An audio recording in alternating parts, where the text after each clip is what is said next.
Okay, and now we're gonna watch the BPG13 do GT Pro Series All Beginner Cups. So get ready for hype run. It's all you. Alrighty, so hello everyone. I'm the BPG13, also known as Viper to my regular viewers. Welcome to GT Pro Series. Put it kind of bluntly, this was a Wii game that released when the Wii first released in 2006. It got criticised and got bombed quite a fair bit. And believe it or not, this was actually a sequel to the GT Concept GT Concept racing game titles that were released on the Game Boy Advance. So it was a series that started on the Game Boy Advance, moved to the Wii. So first, I'll just quickly go over a bit. So the beginners class, there's 4 classes, but we're doing the beginners class, which is the category. It's all beginner cups, but same thing. There's 6 altogether. And because this is any car is allowed, we're going to use the fastest cars we can to kind of cut down on screen time, like menus and things, and switching out cars. Because there is 3 particular championships in this that we've got to do with 3 other cars. So we're going to be using the Toyota Supra to do the Enjoy Cup, the 3-Door Cup, and the Championship Race. Then we're going to do the Mini Car Cup, the Midget Cup, and then the Bits Club, which we'll get to them in due course. So time's actually going to start when I click on the beginners class. I'm just going to make sure that I don't have a cutscene. There we go. That's good stuff. Okay, right. So I'll give you a countdown from 5, 4, 3, 2, 1, go. Okay. So because this is the beginners cup, most of the races are all 1 lap each. There's not really too much to it. You always start from the back, and you can get these rocket starts right at the very start of each race. If you can get your revs just high enough, then it allows you to, like I said, just overtake all the AI dead easy. Now, I should mention a couple of things. So, the physics on this game are very skiddy. There's like a unique little trick that you can do, which is, if you drift, you actually get a bit more speed. Now, for the most part, I won't be drifting around every single corner, but if you do drift around a lot of corners, you end up picking up a lot of speed. So the whole idea is to try and make sure that you're able to keep as much speed as you can from one race to another. So each championship is split up into individual races themselves. So there's 3 races in this particular case. There's 3 races per championship. And for the most part, like I said, it starts out fairly simple. Nothing too much. Nothing too exciting, but yeah, it's like a very simple racing game. As you can tell from the actual time limit that we've given, like the estimate, it is actually a relatively straightforward run, and there's nothing too much in terms of speed tech. This will also be the first time this game's ever been shown off at a marathon, so yeah, you guys have got the what's it called, like, luxury of seeing it firsthand in the marathon, so lucky you guys. So like I said, most of this is fairly straightforward. There's nothing, like I said, nothing too bad about it. Nice and easy. Now, like I said, I'm going to be skipping through a lot of these load screens and things like that. There are a couple, I think there's something like, I think it's 24 tracks altogether. 12 normal and 12 reverse layout, and give it or take. But there's like the actual engine that this was based off, I would presume, now I don't really know, but I would presume it's built off a similar engine to that of Automobilista, which was released for the PS2 and Xbox. It has that kind of art style, which I quite like. Now bear in mind, like I said, this is a Wii game, so you could probably give it benefit of the doubt, 2006 racing games and so on. Now, 1 or 2 things to mention. Most of the cars in this game are all Japanese. They're all based off real cars. They got the licenses for the cars. They are, the normal cars. They're not they're not rip-off clones like you might expect from some racing games. I would imagine that this game was built on a budget, judging from like the handling and everything like that. But yeah, it's quite a fairly straightforward game to run. The Beginner's Cup altogether is quite an easy category as well for any beginner, any rookie of the series, or anyone who's looking at, anyone new is looking at coming to do this. Also, that is the Enjoy Cup done and dusted. We've next got the 3-door cup, which is down here, as you can see. So we have this 3-door cup and we have the championship race. Now, the main thing to note here is, whilst we've got the Supra, we're able to actually enter these 3 championships. So the championship race is actually eligible for all cars. It's not just one car and that's it. The 3-door cup, which we're currently doing, is only eligible to cars with 3 doors. Now, there is a list of cars, but the fastest one that we have is the Supra. I think it's the RZ tune. I could be wrong. But I think there's a total of like 40 cars or something in this game. And you don't have too many unlocked at the start, but providing you can obviously get through the career mode, you obviously unlock a lot of cars. Something else to mention as well is that not only do you unlock a lot of cars through the main career side of things, but you also unlock cars through a mode called Drift Attack. And Drift Attack is 3 courses, and it's basically like drift combos. You have to get drift combos. I think it's if you get more than 9 on the drift combo or something like that, if you can beat the record, then it'll allow you to unlock one of 3 new cars, and this car is actually one that you unlock. So like I said, this game is mainly based off the GT concept series that was released for the Game Boy Advance. So most games that were probably most racing series, you usually start on a big console, and then obviously you work the way down to a smaller console like Game Boy Advance, the DS, the PSP, etc. But this was one of those game series that rather than downsizing it and trying to cram as much stuff as they could into a small cartridge, they actually was like, so we've got this game, it's on the Game Boy Advance, and it's in a cartridge and everything. It's like, wait, what would happen if we made that game bigger? Or what would happen if we were able to make that game bigger? What could you actually do? And the answer is this. This is your answer. So yeah, pretty cool. Not gonna lie, pretty good stuff. Also, so far these races are going pretty damn well, I can't lie. So we've just got Bayside Freeway to do now. The Bayside Freeway is quite an easy track. My opinion, it looks a bit like a banana, which is quite funny.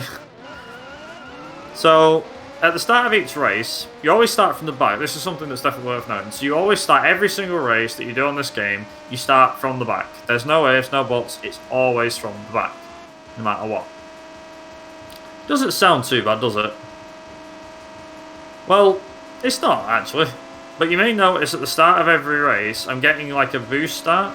So these boost starts are something that's very crucial to the races. So think of it like your Mario Kart games, where you obviously go, I think it's like, if you have a certain amount of revs or something like that on the kart, you end up getting a rocket start or a boost start or something. This works in the same way.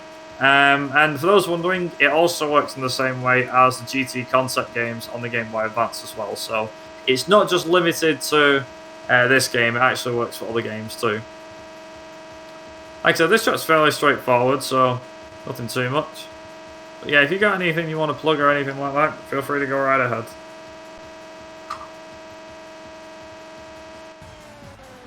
Okay, sorry.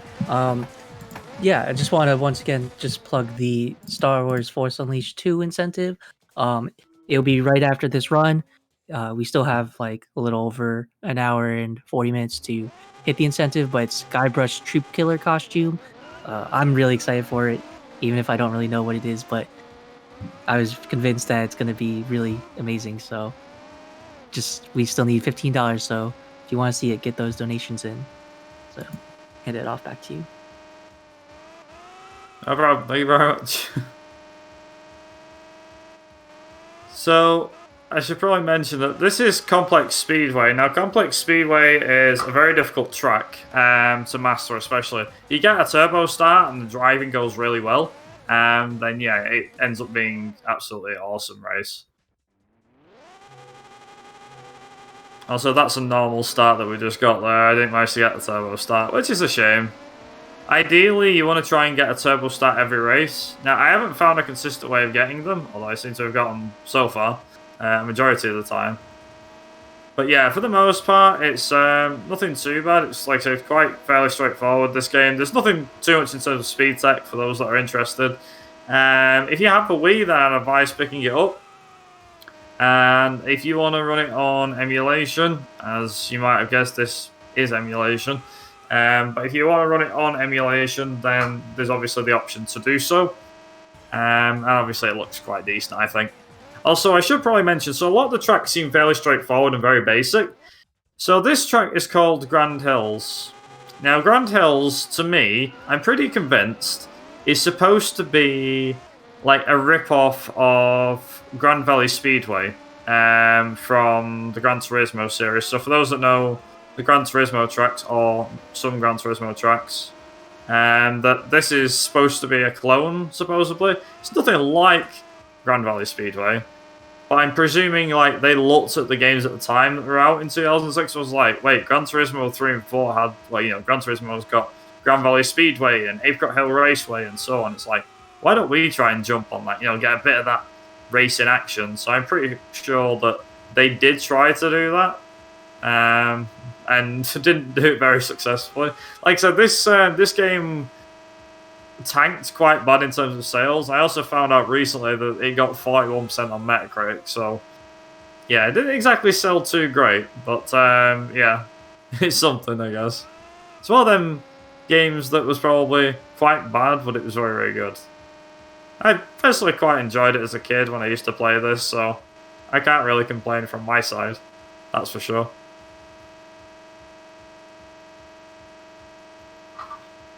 So that was a pretty good race, I'm not going to lie. Also, that is it with the Supra. We're all done and dusted. So the next race that we're going to do is called the Minicar Club. And we're going to get the Daihatsu Copen. Now, for those wondering, so before this run started, or way before this run started, we actually had upgraded all of the cars that we were going to be using.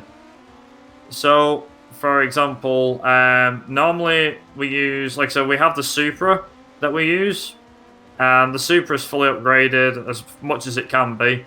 The car for the Minicar Club, which is the Copen, this is also fully upgraded. We also have the Daihatsu Midget 2, which is like a mini Japanese van. And for those that know the cars and may know it from, like I said, from a couple of racing games and stuff like that. Gran Turismo especially. But yeah, for the most part, no, it's not too bad. Nothing too bad. Also, we're getting to see a couple of new tracks now. So we get to see Thrilling Harbour.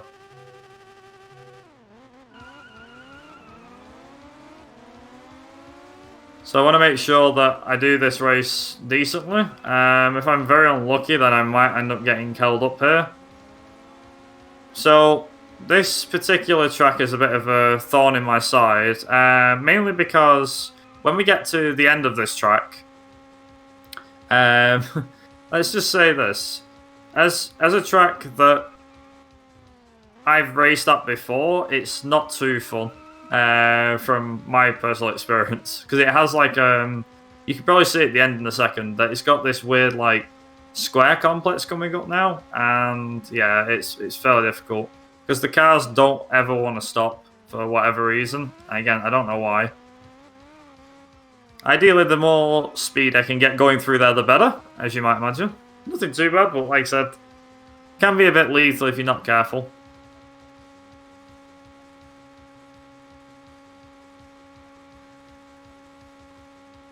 There we go. Good stuff. That's Thrilling Harbour. Now, don't worry, we'll be back with Thrilling Harbour. We've got Skytown Highway next. And then we've got the Midget Club and also the Vitz Club. So, you guys are in for a real treat later on. So, when we get to the Vitz Club, so the Toyota Vitz, as I was recently told, it's known as the Toyota Yaris in Europe. But it was called the Toyota Vitz in Japan when the car was first unveiled, I believe, or say first unveiled, as it was over there, you know, that was like the car model.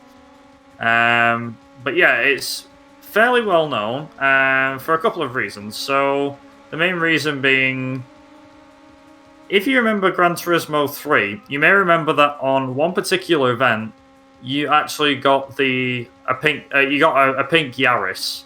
Well, in honor of that particular car, the car that we're using for the end of this run, the Vitz or Toyota Yaris, whichever one you want to give it, is painted in the lovely pink color from the Gran Turismo game. So yeah, we're gonna end it on a bit of a memey note, if I can call it that.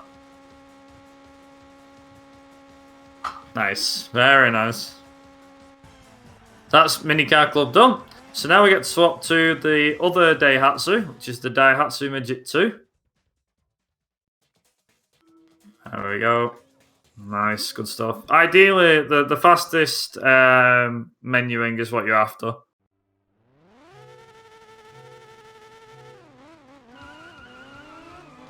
So this van is quite an interesting one. So in the midget club, every car is the same. It's the same with the Vitz club that's coming right after it. So you have to be careful because every car's the same, except ours is upgraded, so it makes it a bit easier because you can already tell we're already blitzing the field, which is very nice. Also, if I can keep this driving up, I may be able to beat my PB, which I set a couple of days ago. Practice for this.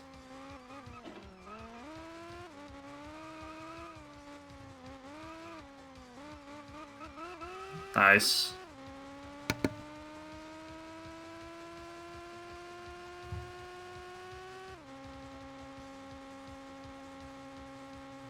There we go, good stuff. I think we might be able to save some time on this race, I don't know yet. Seems like we are, yeah. Saving some time, nice. So we've got, that's Thrilling Harbour done. We've got Greenfield next. Now Greenfield is the most basic race. It's probably the most basic layout there is. It's not like a complex speedway where you've got every single corner's like, you know, a right or a left-hander, and it's just curving. It's just a case of keep your foot flat. You can do a few drifts and stuff like that. Now, for those wondering about, like, why don't you just pull the handbrake? So if I pull the handbrake, I do slow the car down. However, if I'm able to get the car sliding, I can keep the car sliding through corners like this. It can actually keep my speed up going through corners. Now, obviously, I do drop a slight bit of speed. Nothing much, but a slight bit. But there is some there for the sake of things. Also, that is Greenfield done. Now, believe it or not, we have one of the hardest races coming up, which is called Heights Mountain. This is it.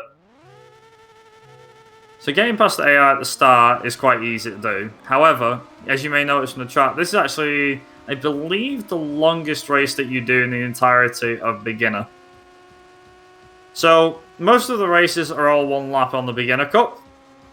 However, if you were to do the higher classes and stuff like that, then the races are usually 3 to 4 laps, depending on, you know, give or take, depending on what happens.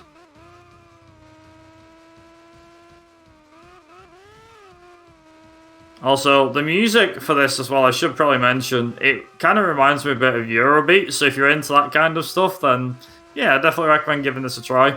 And probably give it a listen on YouTube. I believe the soundtrack's on YouTube, so which is quite nice. I don't know who it is that actually made the music, but it all seems to be one composer who's made it. You know, it's all the same thing. Yeah, if Eurobeat's your kind of music, then yeah, sure to give it a listen. I'm sure you might enjoy it. If you're into that sort of stuff, of course.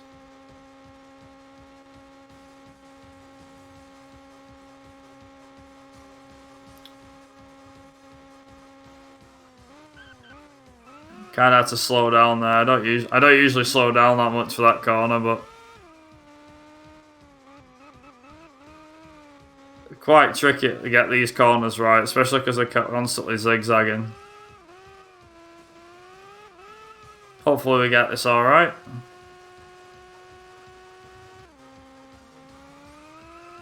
Yeah, we're good. We're good. Also, that is the last time you'll see the midget. Now, like I said, we do have the Toyota Vitz, which is here. Here it is, in all of its lovely colour. Pink colour, because everybody likes pink. Especially if you're a Gran Turismo person. Painting the meme-ish colour that is hot pink. I think it's hot pink. I'm not sure. Can't remember the colour in particular. I'm loving this car. I know, yeah. Best car. So, the Toyota Yaris was, in my opinion, a car that sold well in the early 2000s, I'd say. Not so much now, because obviously you've got like hybrids and electric cars and so on. So it kind of went out of fashion. But it still sells quite well. I believe the newish Yaris is still selling very, very well. But the old model, this model in particular, obviously died out years ago. I think the last model was probably like 10 or 11 years ago. I've seen them on the streets and stuff near my house and so on, but it's not very often. Like years ago, these used to be a common sight on the roads. There's a lot of them driving about on the roads. And then it was Fiat 500s and Vauxhall Corsas, and that's like the staple mark of the UK, I think, the Vauxhall Corsa and so on. But yeah, Yaris used to be up there.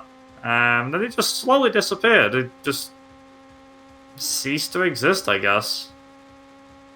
Why? I do not know, but yeah, ceased to exist. Also, a very, very slow... There we go. Very slow ending, there we go. So that's Grand Hills done. We've got Downtown Street to go. Which, luckily, Downtown Street is a very easy race. I didn't quite get the boost start I was after. That's no problem. We've got Urban Circle coming up after this, and then once the next race is done, that'll actually be timed, so whoever's ready on time, I'd be very cautious. Oh, I say cautious, I'd be ready, I mean. Yeah, we've probably got about another... It's about 2 minutes, because like I said, you've got a lap of this circuit to do, and then this Urban Circle. And as I mentioned before, this game's quite cheap to pick up. It was a launch title for the Wii. I think overall completion for a beginner of this game would probably take in the region of like 5 to 6 hours. Like, that's 100% in it and everything, doing the championship. So, not a very difficult game. Even as someone who... even someone who likes racing and stuff like that, I'd still recommend picking it up, even as a casual player, it's definitely still a fun game. And it might be a hidden gem for people, I don't know. You never know.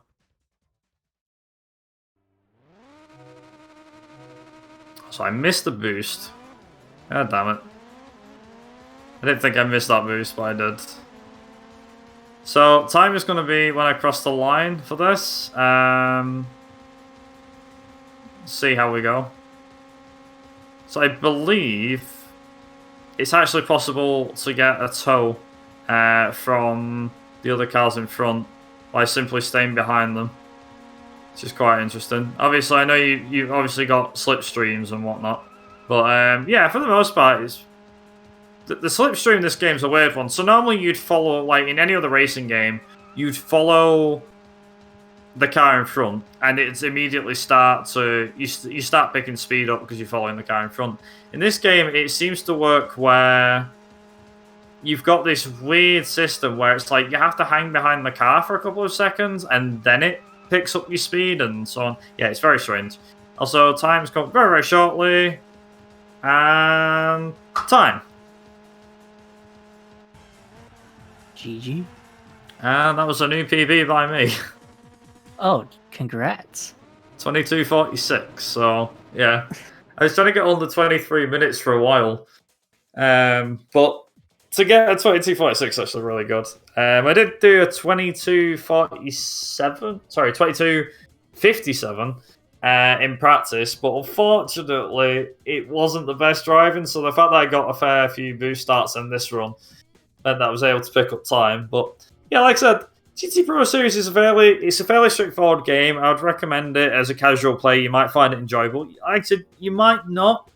I know that racing games aren't for everybody, but just playing it through casually is probably definitely worth a pickup, I think. And I'm pretty sure it's cheap to get hold of. Like I said, there is emulation out there, but if you are one that wants to play it on the actual hardware, like I said, getting a hold of the game is quite easy, and the speed runs are quite straightforward as well. So the beginner cups will knock you back, like even at worst, I think under 30 minutes. Depending on driving skill and how you handle the physics and stuff like that. So at the moment, there's only been 2 runs of this. There's myself and somebody else. I forgot who the other runner was. I do apologise to that person. But there is actually 4 different classes. The beginner, there's intermediate, high speed, and professional. The races get longer and they get harder as you go. Not only that, but from intermediate class onwards, you also have a license to do. So they probably dipped into Gran Turismo's book in that sense. But yeah, for the most part, for those that are also a bit confused or anything like that, I mainly do racing games myself. So I picked this game up and was like, ooh, quite intrigued. And I did play this game a bit when I was younger. But as a speedrun, it's kind of grasped me a little bit. I'm thankful that I was able to show it off at Velocity. So, yeah, thank you. I just want to quickly round out the run by just saying thanks to the Velocity guys for having me. I know it was a short run. Hopefully I can come back with something a bit stronger for the next time. But yeah, thank you very much for having me and letting me show this game off, and enjoy the rest of the marathon. Have a good rest of the marathon.